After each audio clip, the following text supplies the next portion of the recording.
नमस्कार दोस्तों, आज मैं दिल्ली से गुजरात के केवड़िया में आया हूं और केवड़िया में जो स्टैचू ऑफ यूनिटी है जो मेरे ठीक पीछे आप देख सकते हैं। स्टैचू ऑफ यूनिटी को केवड़िया में आखिर क्यों बनाया गया और जो स्टैचू ऑफ यूनिटी है उसको बनाने में इंजीनियर्स के सामने क्या दिक्कतें थीं। जो दूसरी विश्व की मूर्तियां हैं उसकी बनावट, उसकी इंजीनियरिंग यूनिटी ऑफ स्टैचू से किस तरीके से अलग है और इसमें क्या जटिलताएं हैं, इसकी लिफ्ट की क्या ख़ास बात है, इस मूर्ति के अंदर जो लिफ्ट लगी हुई है वो कहाँ तक हमें पहुंचाती है और किन किन जगहों से गुजरते हुए आप स्टैचू ऑफ यूनिटी को देख सकते हैं, ये सारी चीज़ें मैं आपको इस वीडियो में बताने वाला हूँ।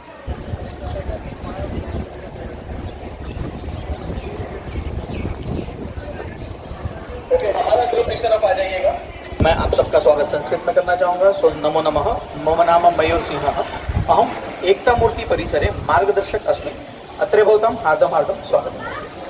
तो मुझ जैसे 15 गाइड्स को यहाँ पर स्पेशल संस्कृत की ट्रेनिंग दी गई है और 15 दिन की संवादशाला ट्रेनिंग के लिए हमें यहाँ से काशी भी भेजा गया था।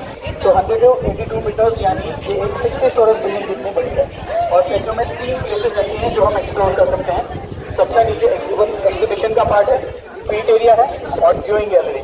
व्यूइंग गैलरी 135 मीटर की ऊंचाई यानी 45th floor of a building और उसके कोर्ट के ऊपर से दूसरे और तीसरे बटन के बीच में एक ग्रिल लाइक स्ट्रक्चर आपको दिख रहा होगा, वहां तक हम जा सकते हैं।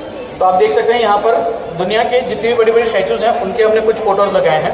इससे पहले की जो दुनिया की सबसे ऊंची स्टैचू थी spring Buddha temple in China जो 153 मीटर्स की है और स्टैचू ऑफ लिबर्टी जो दुनिया में सबसे ज्यादा जानी गई है वो इस पिक्चर में चौथे नंबर पर बताई गई है कि उसकी हाइट जो है वो सिर्फ 93 मीटर्स की है, यानी हमारी स्टैचू तकरीबन उससे डबल है। ये जितने भी स्टैचूज हैं सारे बेस एरिया से काउंट किए गए हैं। तो आप देख सकते हैं कि हमारे सरदार वल्लभ भाई पटेल की प्रतिमा और इन प्रतिमाओं के बीच का कंपैरिजन।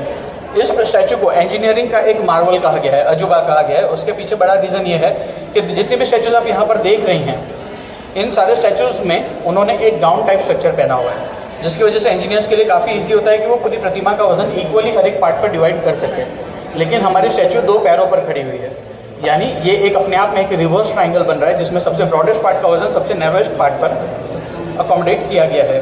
तो इस वजह से एक रिवर्स ट्राइंगल को खड़ा करना जितना मुश्किल होता है उतना ही मुश्किल स्टैचू को बनाना था। तो ये आप देख सकते हैं कि ये एक रिपब्लिका है। तो मूर्ति देखने से पहले आप इस सभागार पर आएंगे और इसके बाद में इस सभागार के अंदर इस रिपब्लिका को आपको देखना चाहिए। हालांकि जो ओरिजिनल मूर्ति है उसका जो चेहरा है वो तकरीबन 6 मंजिल इमारत के बराबर है और ये उससे छोटी। तो आइए चलते हैं अब स्टैचू ऑफ यूनिटी के ऊपर से आपको नज़ारा दिखाते हैं। तो अब हम चलते हैं स्टैचू ऑफ यूनिटी के ऊपर। ये आप देख सकते हैं ये पूरा स्टैचू ऑफ यूनिटी के नीचे एक बड़ा सा कॉन्फ्रेंस हॉल बना हुआ है। ये देखिए ये पूरा नज़ारा और इधर आपको दिख रहा होगा व्यूइंग गैलरी, लिफ्ट। ये लिफ्ट बहुत तेज़ है, लाइन बहुत लंबी लगी हुई है यहाँ पे। हाँ ये देखिए जर्नलिस्ट है बहुत सीनियर दिल्ली की। अच्छा हाँ ये कविता जी हैं। तो यहाँ पर देख सकते हैं 2 व्यूज हैं, सैकड़ों किलोमीटर चलते हैं। 4 मीटर पर सेकंड की रफ्तार से फ्लाइट जो स्पीड में टेक ऑफ करती है आप उसी तरह का एयर प्रेशर अपने कानों में इस लुक में फील कर पाएंगे। अच्छा तो कई लोगों को प्रेशर शायद शुरू हो गया होगा। अब तुम कॉन्शियस हो गए। नहीं भी हुआ तो हो जाएगा। ये अब हम ऊपर आ गए हैं। वहां से देख रहे थे तो ये ग्रिल टाइप स्ट्रक्चर मैंने आपको बताया था, उनके कोट के दूसरे और तीसरे नंबर के बटन के बीच में जो राउंड सर्कल आप देख रहे हैं वो उनकी कोट का दूसरे नंबर का बटन है। ओके जी, 135 मीटर की ऊंचाई मेरे कहने पर आपने मान ली, लेकिन जब आप यहाँ से लोगों को नीचे देखेंगे तब आपको एग्जैक्टली पता चलेगा हम कितनी हाइट पर खड़े हैं।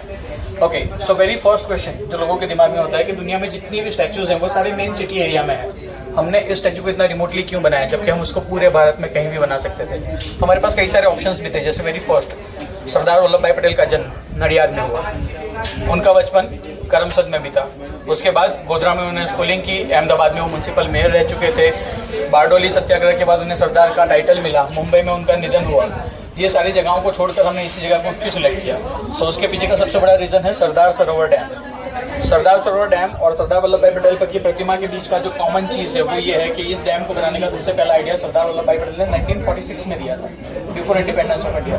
सरदार पटेल की सोच थी कि नर्मदा नदी जो इंडिया की 5th लार्जेस्ट रिवर है, 1312 किलोमीटर लॉन्ग, 3 नदियों जितना मीठा पानी सिर्फ इस एक नदी में है, गुजरात से पास हो रही है, फिर भी उस वक्त गुजरात में पीने की पानी की दुविधा थी। सरदार साहब ने सोचा कि अगर इस डैम पर, इस नदी पर गुजरात में हम एक डैम बनाए तो शायद गुजरात के अलग अलग हिस्सों में हम पीने का पानी पहुंचा सकते हैं, लेकिन दुर्भाग्यवश 1950 में उनका निधन हो गया। अब हम उनके पैरों के पास जा रहे हैं। ये सारे कहाँ से आप लोग आए हैं? बड़ौदा से आए हैं। बड़ौदा, अच्छा। तो बड़ौदा से, इससे पहले आप कभी आए हैं यहाँ पे? मैं फर्स्ट टाइम आया, मैं लखनऊ से आई। अच्छा अच्छा, 5-6 बार। ये देख सकते हैं 5-6 बार आ चुके हैं यहाँ पे। तमाम सारे ऐसे टूरिस्ट हैं यहाँ पे जो इस स्टैचू ऑफ यूनिटी के चलते केवड़िया की जो पहचान है वो बन चुकी है।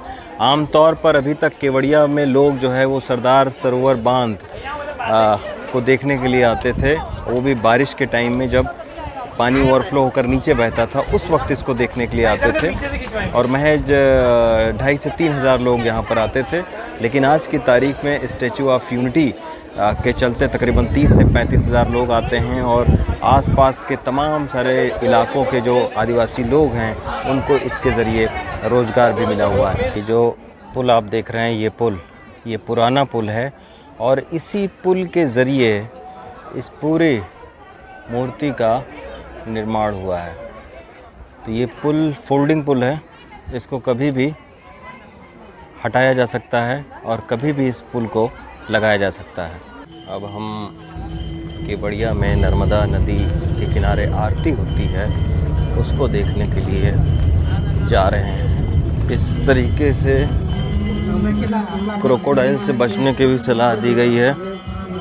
बताया जा रहा है कि चूँकि नर्मदा नदी में मगरमच्छ बहुत हैं और ये नर्मदा की सवारी, देवी की सवारी है मगरमच्छ, इसलिए इसको यहाँ पे काफ़ी प्रोटेक्ट किया जाता है। तो तमाम सारे बोर्ड लगा के ये चेतावनी दी गई है कि मगरमच्छ से सावधान रहें, यानी नदी के अंदर पैर न डालें।